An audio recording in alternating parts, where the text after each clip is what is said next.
นอบน้อมเอากุลพระแก้วเจ้าดังสามประการอันมีพระพุทธพระธรรมพระสงฆ์กุลพ่อกุลแม่กุลครูบาอาจารย์กุลศีลธรรมกรรมฐานจงมาปกห่มรักษาครูบาอาจารย์พระเจ้าพระสงฆ์ทุกรูปปกห่มรักษาพ่อออกแม่ออกศรัทธาตั้นสาธุชนคนดีผู้สนใจใฝ่ในธรรมทุกท่านขอถวายความเคารพแสดงความนับถือพระมหาเถระพระเถรานุเถระ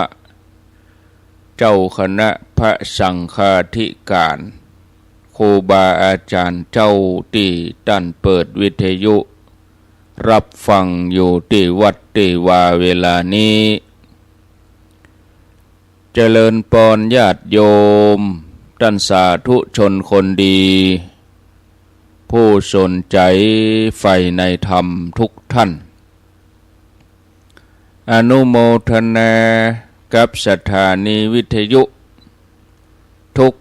คลื่นทุกที่ทุกแห่งที่เปิดสัญญาณ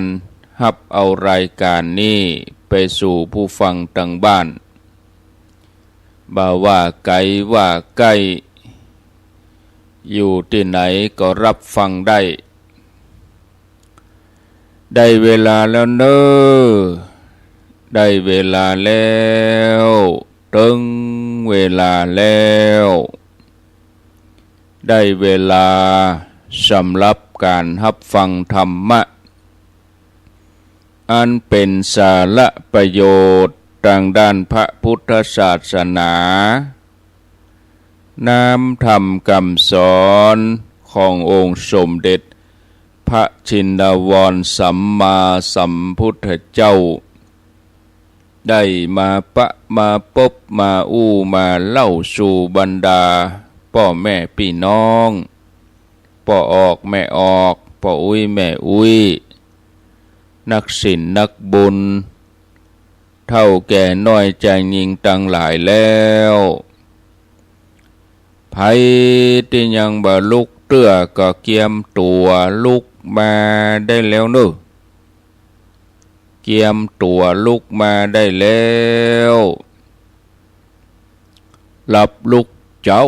กินพักดังป่ายหลับลุกควายกินพักดังเก้าลุกเจ้าได้หลายลุกควายได้น้อยหลับลุกเจ้าเป็นเจ้าดังหลายหลับลุกควายปาเฮือลูกหลานเป็นหนี้เป็นข้านเนอตื่นเนอลุกเนอลุกเจ้าตื่นตัวเจ้าบัวกาบหันเยื่องนาพังพร้อมลุกควายบ่อตัน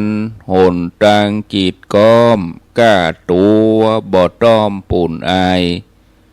จุงเก่งเข้าไว้อย่าไปฮื้อขวายต่อหน้าสบายจำไว้เนอเจ้าจำไว้เนอเจ้าอรุณสวัสดิ์ธรรมะสวัสดีสวัสดียามเจ้าของวันจันทร์ที่1เดือนธันวาคมพุทธศักราช2568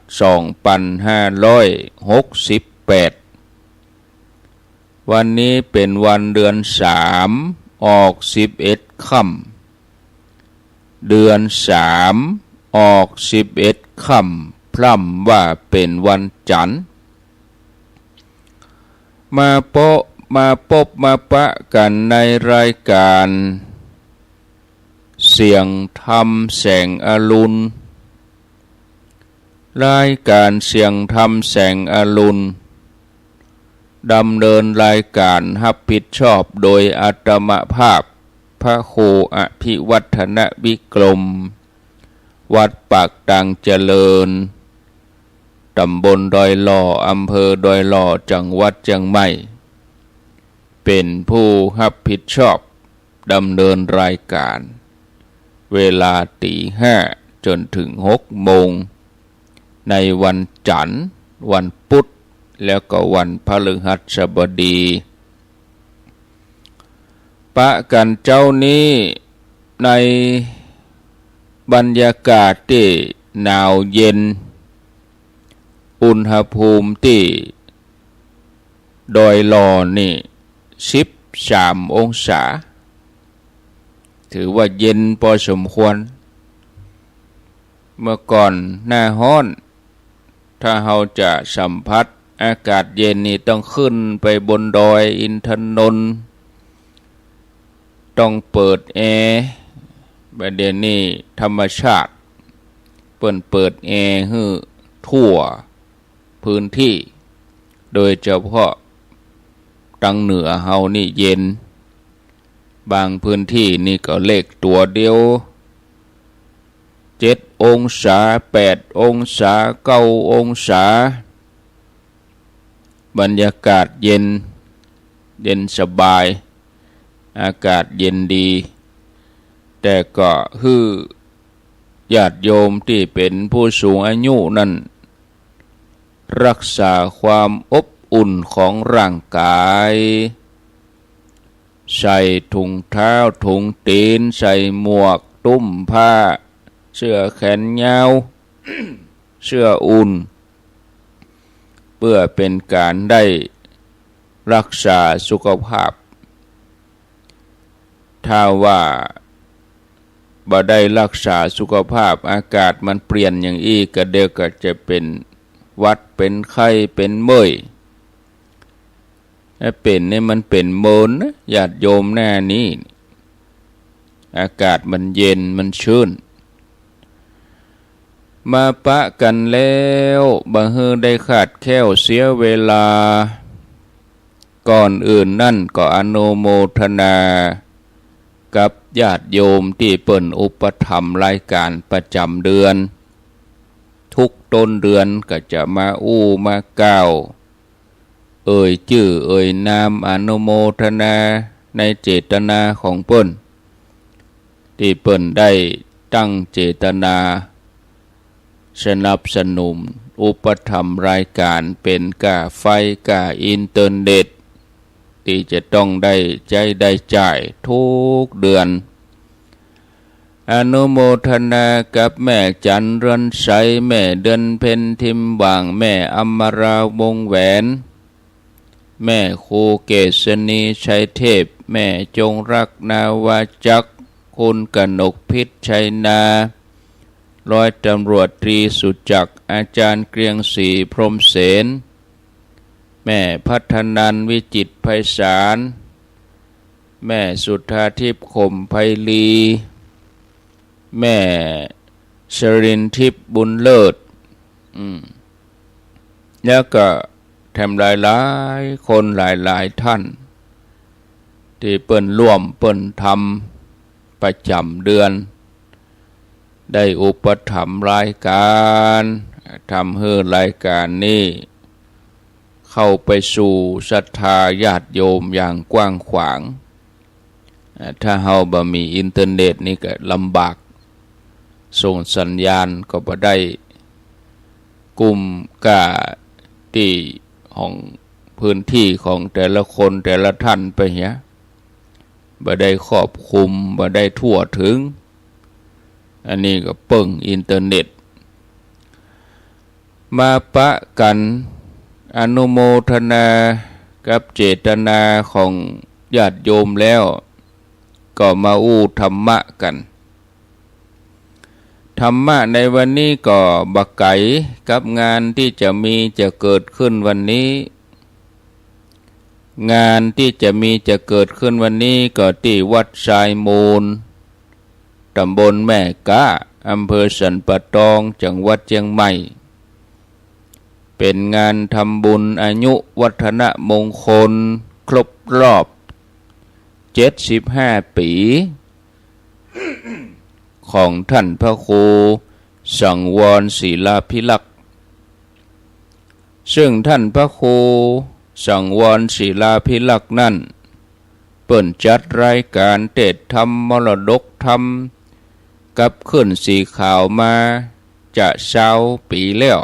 ญาติโยมเนอะโอ้จัดรายการตั้งเมื่อเปิ่นอายุ50 ปลาย60 ปลาย60นี่กะบัดเดี๋ยว75เปิ่นก็เจริญอายุวัฒนมงคลมาจนถึงบัดเดี๋ยวนี้แล้ววันนี้วันจันทร์วันที่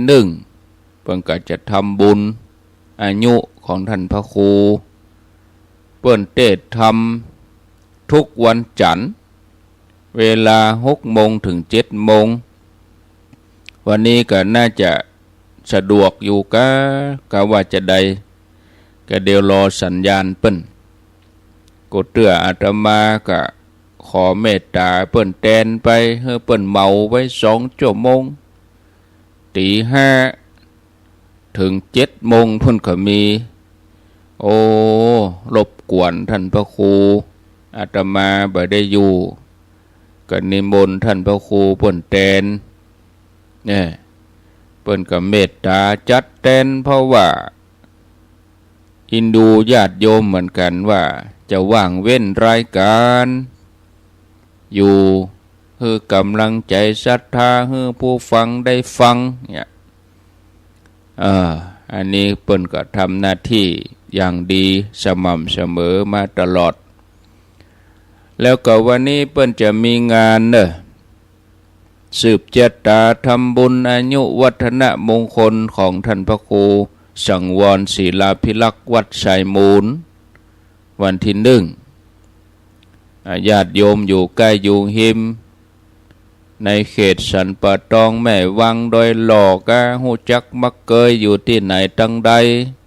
เคารพนับถือหูจักมักเกย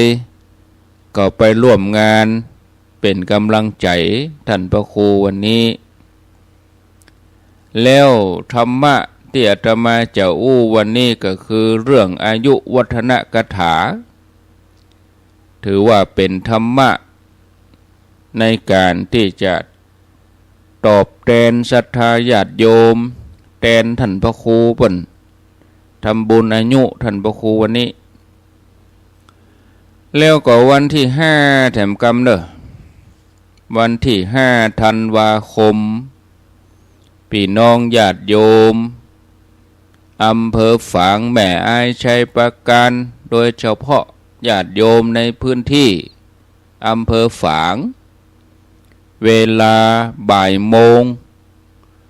เปิ้นจะมีโครงการธรรมสัญจรเปิ้นปิดโครงการที่หั่นโครงการปิดที่ไหนที่วัดพระบาทอุดมน้ำบ่อชาวาวัดหลวงพ่อพระครูสุจิตานุรักษ์ด็อกเตอร์หลวงพ่อเจ้าคณะอำเภอฝางเปิ้นจะมีกิจกรรมในโครงการธรรมสัญจรก็หลวงพ่อได้นิมนต์อัตมภาพพระครูอภิวัฒนวิกรมพร้อมกับท่านพระครูปริยัติรัตนโชติท่านมหาเสาแก้ววัดร่องกูหลวงพ่อนิมนต์ไปเทศกู้เทศ2 ธรรมะก็บ่เคยนะญาติโยมกับท่านพระครูปริยัตินี่ก็สนองงานไปเนาะญาติโยมวันที่5เนอะเป็นวันศุกร์ที่5เวลาบ่ายโมงแต่อาตมานี่ก็จะได้ไปก่อนเวลาเปิ้นบ่ายโมงก็ได้ออกวัดตี 4พุ่นนะกะเพราะว่าบางงายนั่นก็ ช่วงบางงายนั่นก็มีการอยู่8-9 โมงนี่มีการอยู่แล้วก็จะไปฉันเพลที่วัดพระบาทอุดมเรียบร้อยแล้วก็ เทศแล้วก็สามโมงปะนะหมายความว่าออกวัดตีสี่ปิกวัด4 โมงอ่ะ ก็บวกเวลาไปอย่างละ4 ชั่วโมงเดินทาง4 ชั่วโมงไป4กลับ4มาถึงวัดกับปนแม่2 ทุ่มปนเนาะก็บอกว่ากันนะญาติโยมเมื่อมีบ่ามีแหงเมื่อมีสติปัญญาเมื่อมีกำลังพอทำก็ทำไปเนี่ยถ้าเราพอจะไปได้เราก็ไปถ้าเราไปบ่ไหวร่างกายมันจึงประท้วงคนเดียวมันแต่ว่านี่แถมปะโทนั่งในโบสถ์ตั้งแต่เที่ยงเกิงบ่าย โมงถึง5 โมงแรงอุปสมบทเป็กตุเจ้า3 ตนสวดกำสามชุดไหนก็กึ่งชั่วโมงชุดไหนกึ่งชั่วโมงกลัวจะแล้ว5 โมงป่ายเปิ้นบวชพระใหม่กันเอามาหันเปิ้นบวชเขาก็ดีใจเปิ้นบวชตัวเจ้าใหม่ก็น่าอนุโมทนาเปิ้นได้เสียสละเวลามาเสียสละเวลาได้มาอยู่ในพระพุทธศาสนาเอาแล้วเนาะญาติโยมวันนี้จะอู้ถึงเรื่องอายุวัฒนมงคลปาลบเหตุวันนี้ก็ต่างได้ลวดอู้ถึง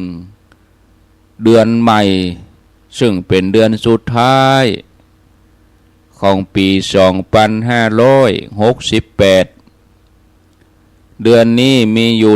31 วันเนอะญาติโยมเนอะเดือนนี้มี31 วันวันนี้วันที่1เหลือแหม30 วันก็จะหมดเชียงเดือนแล้วก็หมดปี68ตัวอายุเฮาทั้งหลายก็จะเพิ่มขึ้นมาถึงเรื่องอายุญาติโยมอายุนั่นนี่ตามความหมายทั่วไปว่ากันตามพจนานุกรมไทยคำว่าอายุนั่นเปิ้นแปลว่าเวลาที่ดำรงอยู่เวลาที่ชีวิตดำรงอยู่เวลาช่วงชีวิตช่วงเวลาเปิ้นนับตั้งแต่เกิดมาจนถึงเวลาที่บัดเดี๋ยวนี้วันที่1 ธันวาคม 2568แล้วก็ข้างแหมเดือนหน้าเขาก็จะเป็น1 มกราคม 2569ตั้งแต่เกิดลืมตาพอโลกพ่อแม่ก็ไปแจ้งเกิดใส่ชื่อใส่หยังเข้าไปอายุมาจนถึงฮอดปัจจุบันนี้แต่อายุที่เป็นกรรมเก่ากรรมเดิมตามภาษาบาลีมีความหมายลึกเข้าไปแถมความหมายตามภาษาบาลีนั่นหมายถึงเนื้อตัวของชีวิตพลังที่เป็นแกนของชีวิตก็ได้คือหมายถึงพลังที่ทำให้ชีวิตสืบต่อดำเนินไปอันนั้นคือความหมายของคำว่าอายุคือพลังที่ทำให้ชีวิตดำเนินต่อไปพลังที่ช่วยให้องค์ประกอบต่างๆของชีวิตนั่นเจริญงอกงามขึ้นด้วยเหตุนี้บาลีเปิ้นก็แปลไว้ถ้าจะรวมความเอาถึงพจนานุกรมเอาถึงบาลีมารวมกันคำว่าอายุนั่นก็หมายถึงความมีชีวิตยืนยาวการเป็นอยู่สืบต่อที่ยืนยาวอย่างที่เฮาอู้กันทั่วไปว่าอายุยืนขอให้มีอายุยืนเน้อขอให้มีอายุมั่นยืนยาวเน้อนะเอาได้อยู่ด้วยกันไปจะกุ้มปีแล้วนะ ปีหน้าก็จะอยู่ด้วยกันไปแถมนี่ศรัทธาญาติโยมอายุเป็นตัวนำเป็นแกนเป็นฐานรับรองคุณสมบัติอย่างอื่นทั้งหมดในตัวเฮาเนี่ยเวลาปอนพระเปิ้นป่านปอนเปิ้นก็เลยเอาอายุขึ้นก่อนขอให้มีอายุวันนะสุขะพละถ้ามีอายุแล้วเนี่ยอย่างอื่นมันก็โดยหมาถ้าอายุบ่มีแล้วก็เสี่ยงหมดหมดอายุอย่างยาหมดอายุมันก็กินบ่ได้อาหารหมดอายุไปแล้วคือมันเสื่อมไปแล้วร่างกายคนเฮาทุกคนคำว่าหมดอายุก็คือเสี่ยงอายุไขใจมันได้แล้วตาก็บ่ได้ใจบ่ได้หูยังได้บ่ได้มันหมดอายุนะคือว่ามันสามารถที่จะทำงานอย่างอื่นได้แล้วญาติโยมทั้งหลายอายุก็เลยมาก่อนอันอื่นอย่างปอนที่พระคุณเจ้าครูบาอาจารย์เปิ้นฮื้อญาติโยมนะเนาะอายุวันนะสุขะพละเนี่ยอายุเป็นฐานรองรับคุณสมบัติอย่างอื่นเพราะว่าเนี่ยเมื่ออายุยังอยู่ก็คือมีชีวิตเป็นอยู่คุณสมบัติอย่างอื่นแบบว่าผิวพรรณแบบว่าสุขลาภยศอะไรยังก็จ้างเด้อนะมันก็จะตัวมามันก็จะมีอยู่นะญาติโยมทั้งหลายอย่างนั้นอายุก็คือพลังขับเคลื่อนชีวิตแล้วก็ความมีชีวิตยืนยาวนี่เป็นสิ่งที่คนเฮาปรารถนามีอายุยืนยาวได้อยู่ได้สร้างได้แปลงได้พัฒนาได้หันความเจริญของบ้านเมืองได้หันลูกหันหลาน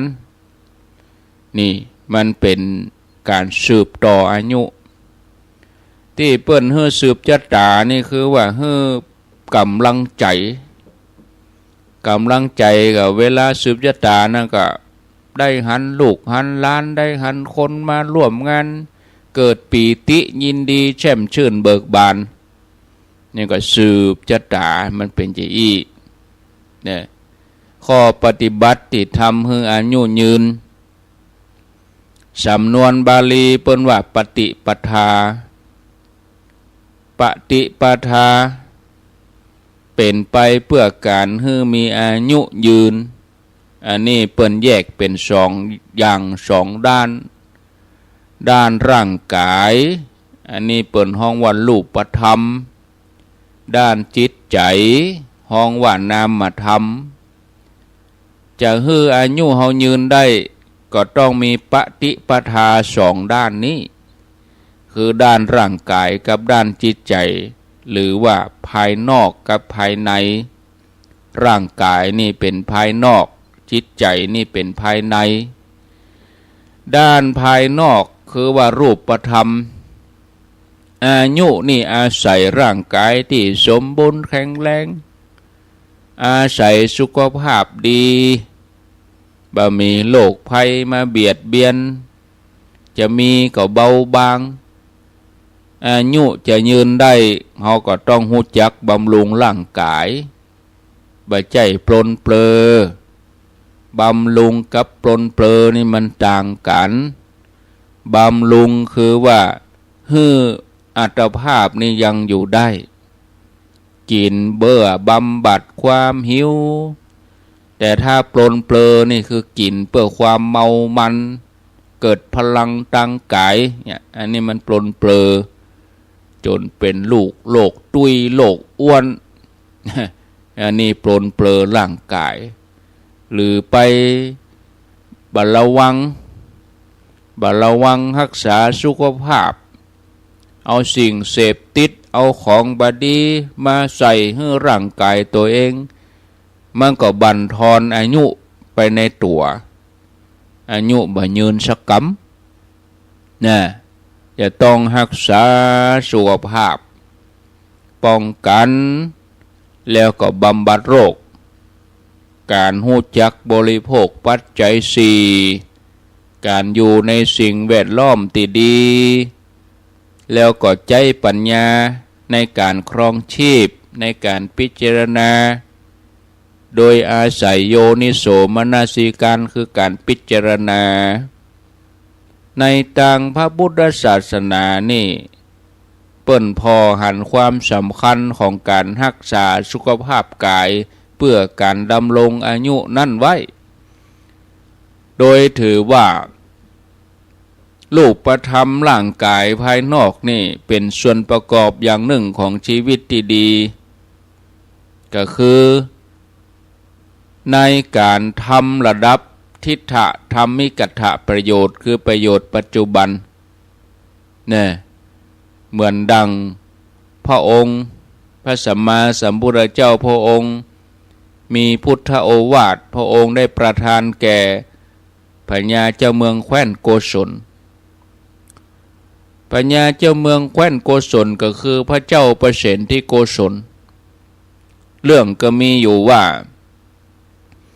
พระเจ้าประเสนที่โกศลนี่พระองค์เป็นนักชิมนักกินง่ายๆนะพระองค์เสวยนักเมื่อไปเข้าเฝ้าพระเจ้าก็เลยนั่งอึดอัดเนี่ย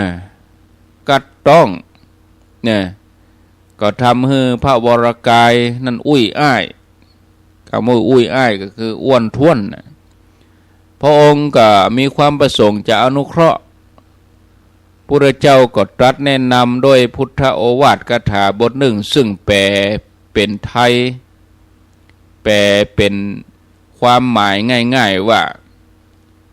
คนที่มีสติอยู่ตลอดเวลารู้จักประมาณในการบริโภคย่อมมีเวทนาเบาบางแก่ช้าครองอายุได้อยู่นานพระเจ้าประเสนที่โกศลพระองค์ทรงให้เด็กหนุ่มคนหนึ่งจำกรรมนี้ไว้แล้วก็มันกล่าวเวลาเสวยทุกครั้ง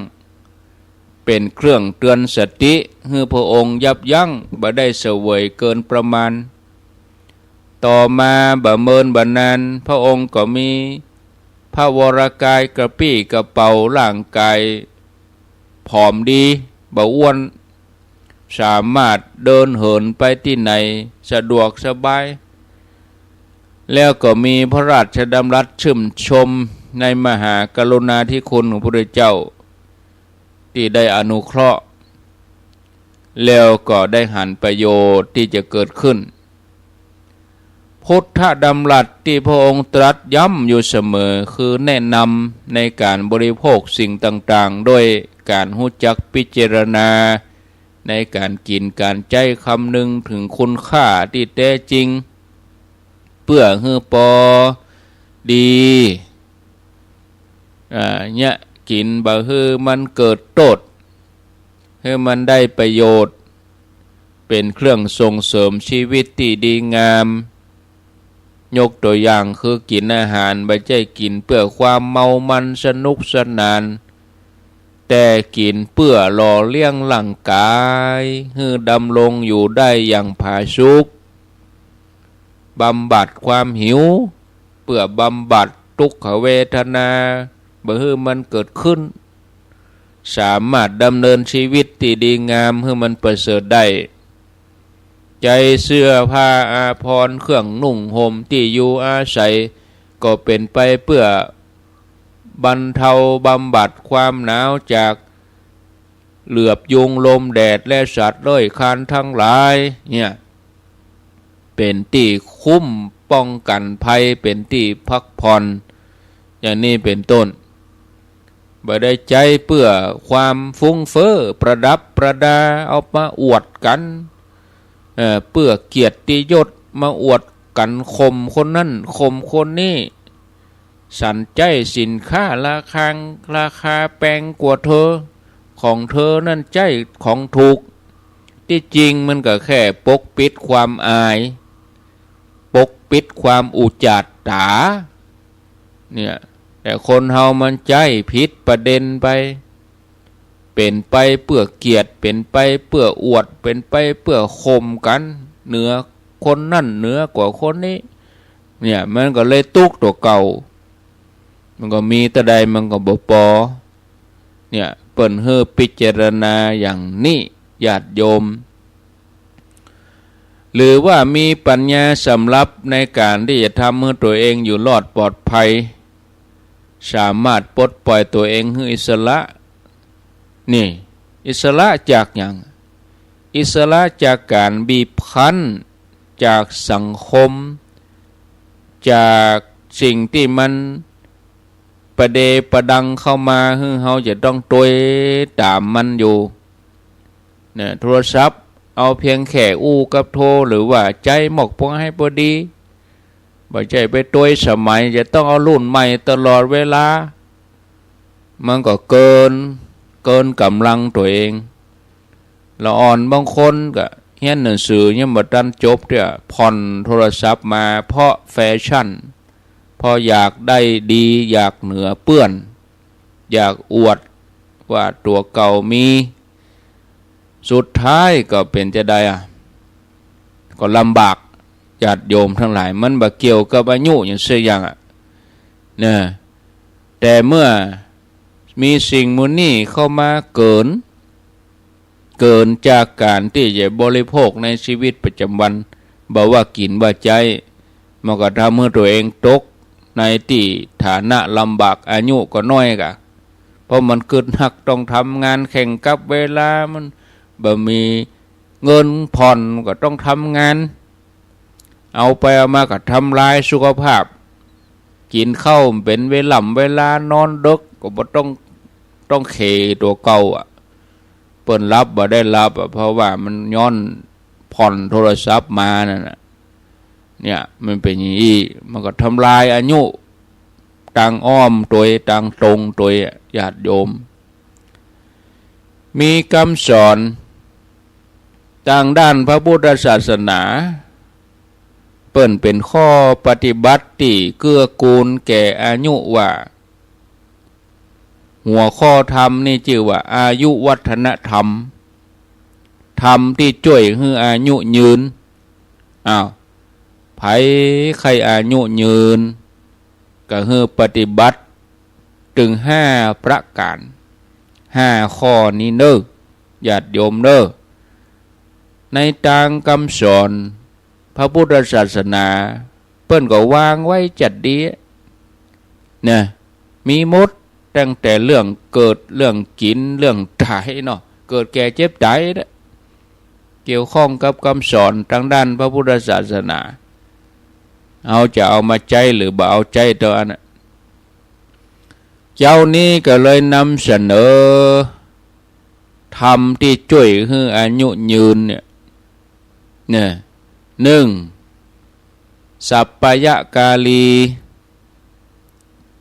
2สัปปาเยมัตตัญญู3ปรณัตตโภชี4กาลจารีแล้วก็5พรหมจารีมีความหมายว่าจะใดอันที่1สัปปายกาลีก็คือสร้างสัปปะญะสัปปะญะก็คือทำอะไรยังก็ให้มันเป็นที่สบายเกื้อกูลแก่สุขภาพ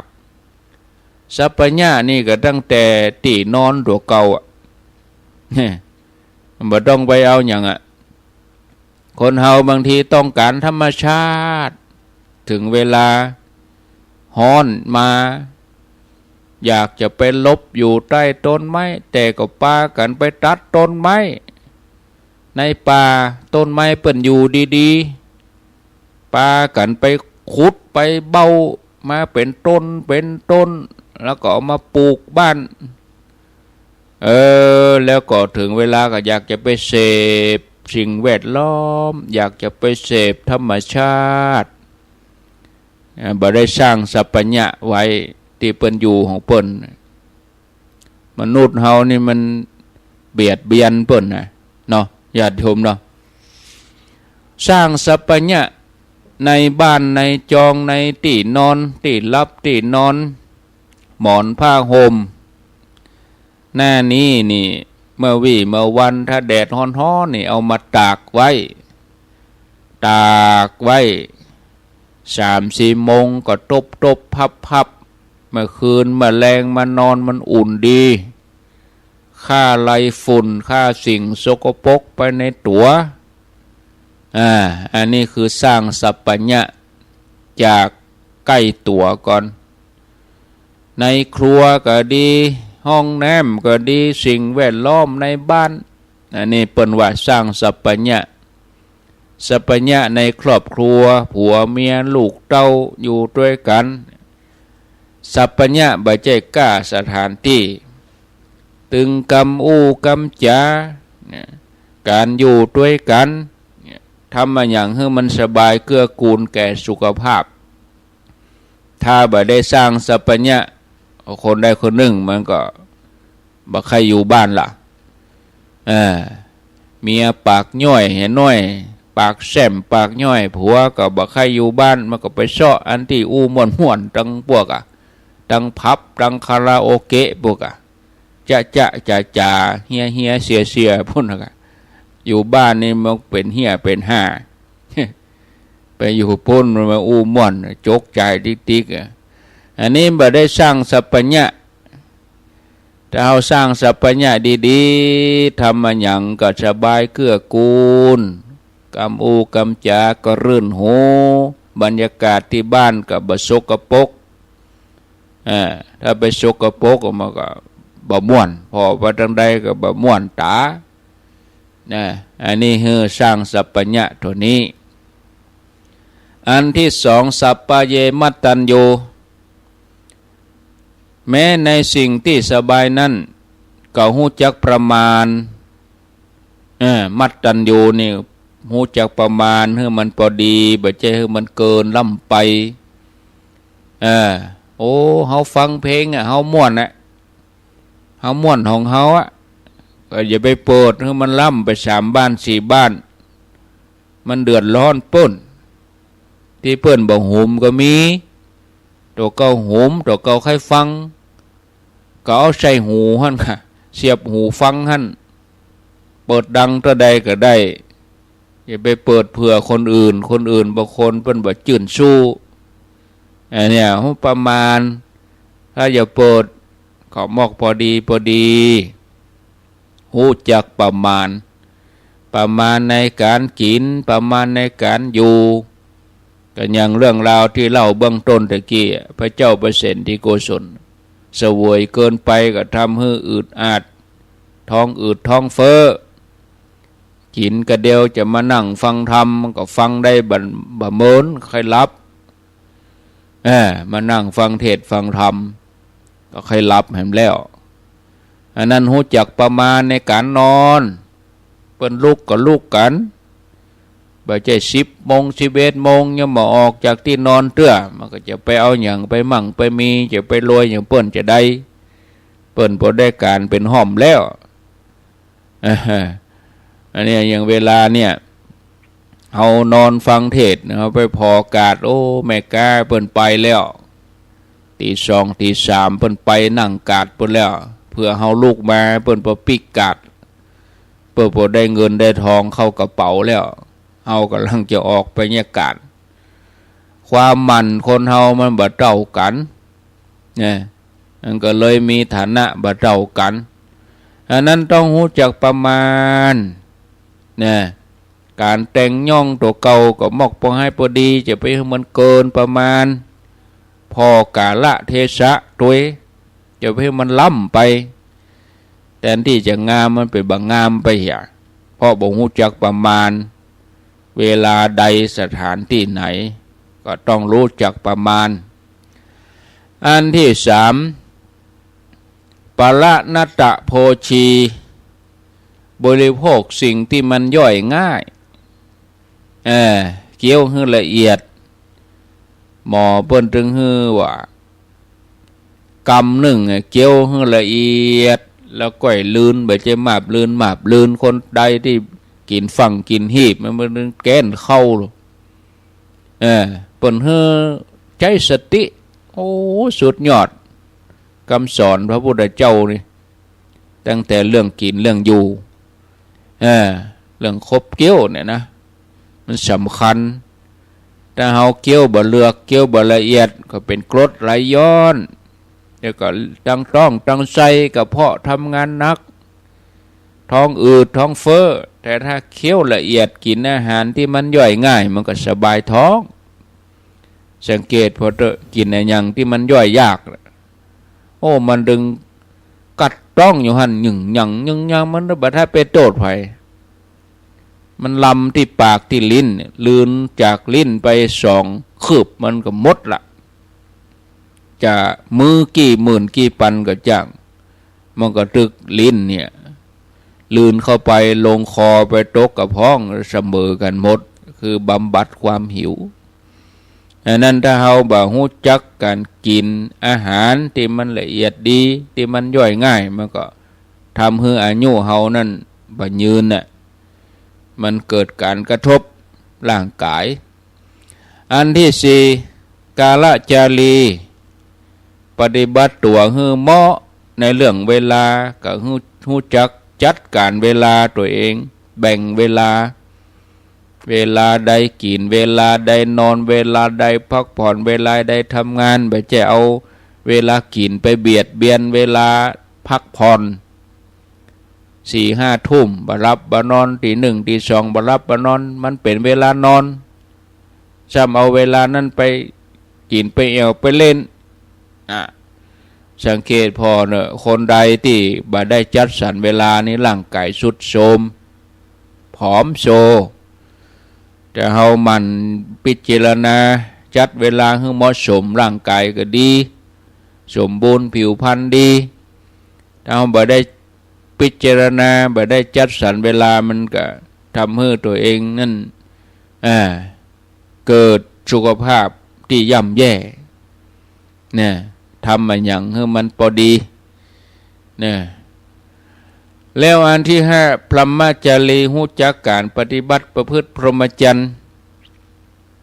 การประพฤติพรหมจรรย์นี่ถ้าถือศีล8เปิ้นเป็นศีลข้อที่3พรหมจริยาแต่ถ้าศีล5มันก็คือศีลข้อ3กาเมเนี่ยเนาะเนี่ยมันก็หันได้จัดง่ายหันข้าวออกถ้าบ่ฮักเดียวใจเดียวบ่ฮักครอบครัวก็มีเรื่องฮือพอมีข่าวฮือดูเป็นตัวอย่างเปเลอะอายุมันยืนสักกำขางกันหึงกันคบจู้ต้องไปประทุษร้ายกันต้องไปฆ่าไปยิงกันประทุษร้ายกันเอาน้ำกรดราดเอาไปเอามากับลูกเป็นกำพร้าไปถ้าผัวป่อปัญญาคือแม่ป่อก็ไปติดคอกแม่ก็ตาย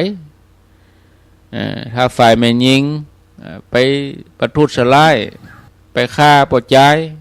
แม่ยิงก็ติดคอกป่อใจก็ตายลูกก็เป็นกำพร้าเพราะบ่ได้ประพฤติผิดศีลผิดธรรมเนี่ยอันนี้ก็ฝากไว้ญาติโยมมีแหมเปเลอะเนอะมีแหมเปเลอะก็แก่มาอู้ในวันต่อไปเพราะว่าพอเวลาแล้วตอนนี้ก็พอสมควรแล้วตามกาลเวลาเนาะอู้ไปกับมันจึงมีเรื่องราวที่จะต้องได้กล่าวได้อู้เปเลอะแต่เวลามันก็มีอย่างจำกัดก็อนุโมทนากับญาติโยมที่เปิ่นได้ตั้งเจตนามีป่ออุดมแม่บัวจันทร์ดีอ้ายบ้านหนองยาวตั้งแต่ไปงานท่านพระครูท่านนั้นมหาสมชาติแล้วก็เอามาอ่านประเดี๋ยวนี้แล้วก็มีแหมหลายคนนะแต่ว่าวันศุกร์ที่ไปธรรมะสัญจรที่สีชัยมูลกูลายมือนั่นก็พี่น้องศรัทธาดังทุ่งรวงทองเพื่อก็หอมนักอยู่ได้เอามาอ่านมาอู้หูเปิ่นเตื้อก็ทยอยเอามาอ่านเนาะ ป้าอุดมนี่100นายสำราญนางวัฒนาเขียงมะนาหนองยาว200 บาทป้าสว่างแม่วันนาแม่คำน้อยแม่ดีกันทิบ้านหนองยาว100 บาทแม่บัวซอนชัยชนะ100 บาทป้าคำแม่คำสมตาบ้านหนองยาว50 บาทแม่แก้วมาปวงคำบ้านเนี่ยมันได้เขียนนะแม่กัลยาดวงตาบ้านห้วยงูในฝาง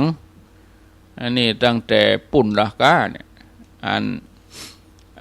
ไปกระถินบุละตกหล่นมานี่นายสำรันนางวัฒนาเกียงมะนาร่วมทำบุญไปอมก่อย200 บาทแล้วก็ทำบุญกับน้ำกับไฟแถมแม่เป็งแหลมแท้แม่พริกวังเหนือ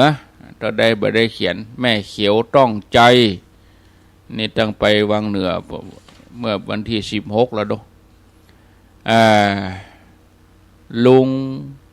อย่างน่ะลุงเป็งอย่างหุ่นเนอบ้านแม่โป่งน้ำเสียกุลต้องใจแม่เพนจันวงเทพบ้านมุ่นแล้วก็มีพ่อสมบูรณ์แม่จันกาสันแม่พริกแม่จันตาเอื้อจริงแม่พริกวังเหนือแม่อ้ายต้องใจ